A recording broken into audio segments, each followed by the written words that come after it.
रायगड जिल्ह्यातील रोह्यातील वरसे गावात 11 वर्षीय चिमुरडीवर लैंगिक अत्याचार केल्याची संतापजनक घटना घडली होती। या घटनेनंतर सर्वत्र संतापाची लाट पसरली आहे। दोषीला कठोर शिक्षा व्हावी म्हणून ग्रामस्थांनी रात्री रोहा पोलीस ठाण्यात जमा होऊन हल्लाबोल करत आपला संताप व्यक्त केला।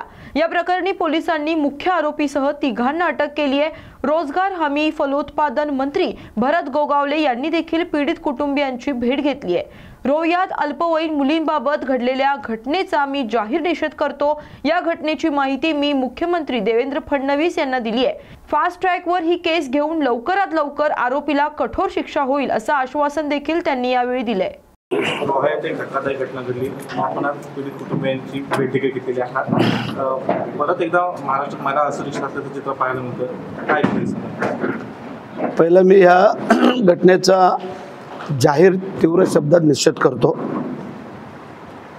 आता आमची त्यांच्या कुटुंबियांची आम्ही भेट घेतली। त्याचे वडील, आई, त्यांचे नातेवाईक, त्यांची परिस्थिती, वस्तुस्थिती, मनस्थिती आम्ही पाहिली। आम्हाला फार दुःख झालं। मी तिथे शब्द दिला होता त्यांना आणि मी आत्ताच मुख्यमंत्री फडणवीस साहेबांशी चर्चा केली। त्यांचा आता फोन आला। मगाशी पेयना त्यांना सांगितलं, पण आता त्यांनी स्वतः फोन करून मला विचारपूस केली। तर मी त्यांना वस्तुस्थिती सांगितली की बोललो जो प्रकार घडला त्याला कडकातलं कडक शासन होऊन फास्ट ट्रॅकवरती केस घेऊन लवकरात लवकर त्याचं कारण की त्याला इथं खितपत ठेवण्यापेक्षा त्याला जी काही सजा होण्याची असेल आपल्या नियमाप्रमाणे ती कडक होऊ द्या, तरच त्या लोकांना सगळ्यांना थोडं समाधान वाटेल। शिंदे साहेबांनी मगाशी फोन केला, त्याने हे सगळ्या कल्पना दिली या गोष्टीची। तर आमची जबाबदारी आहे एक लोकप्रतिनिधी म्हणून आणि आता सरकारचा प्रतिनिधी म्हणून, मंत्री म्हणून आमची जबाबदारी होती त्यांना धीर देणं, त्यांना काही अडचण असेल तर त्याला सहकार्य करणं। आणि म्हणून आमचे दोन्ही जिल्हा प्रमुख, इथले तालुका प्रमुख, आमचे सर्व अधिकारी, प्रांतसाहेब आलेले आहेत, तहसीलदार आहेत, BDO आहेत, आमचे DYSP, पोलीसचे सगळेच कार्यकर्ते, हे सगळे मंडळींना आता सांगितलं आहे। मनोजला खास करून सांगितलं आहे, तालुका प्रमुख आहे आणि वकिली गेले, जी लागेल मदत ते मनोजला सांगितलं त्यांना सांगायचं। आणि आमची तयारी आहे। जी पीडित कुटुंब झालेलं आहे त्यांचे पाहिली वस्तुस्थिती, एक 11 वर्षाची आमची कोवल्या मुलीला त्यांनी जे काही चोरडले त्याप्रमाणे आम्ही पोलिसांनी सांगितलं आहे त्यांना पण असे अद्दल घडवा की परत असं कोण हिम्मत करणार ना, अशा प्रकारे त्याला सजा व्हायला पाहिजे। आणि म्हणून करता मी आज इथं आलो। आम्हाला असं वाटत होतं जी बदलापूरची घटना घडली आणि बदलापूरच्या घटना घडल्याच्या नंतर सुधारणा होईल असं मला वाटलं होतं, परंतु आपण बोलतोय ते बरोबर आहे, तसं नाही आहे।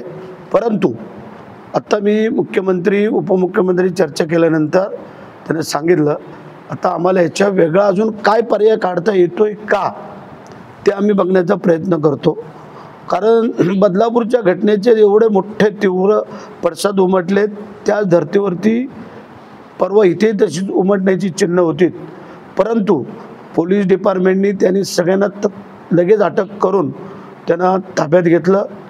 दुःख या गोष्टीचं वाटलं की त्यांचे जे भाऊ होते त्या नराधामाचे, त्यांनी त्याला अद्दल घडवायला पाहिजे, तर ते न करता त्यांनी ज्या मुलीच्या नातेवाईकांवरती हल्ला करायचा प्रयत्न केला, त्याचा हात एखादा फ्रॅक्चर आहे, गाडी फोडली। म्हणजे एवढी वाईट विकृतीला जर हे सहकार्य करत असतील तर आता पोलीस अधिकाऱ्यांना सांगितलं त्यांना सगळ्यांना जो कायदे तुमच्या कलम असतील ती लावून त्यांना सुटणार नाहीत अशा प्रकारे त्यांना सांगितलं। ज्या दोन दुसऱ्या मुली आलेल्या आहेत समोर, त्यातल्या एकाने जरी त्यावेळेला सांगितलं असतं तर ही आमची आत्ताची कालची जी मुलगी आहे 11 वर्षाची, तर ती याच्यामध्ये चोरडली गेली नसते असं मला वाटतंय।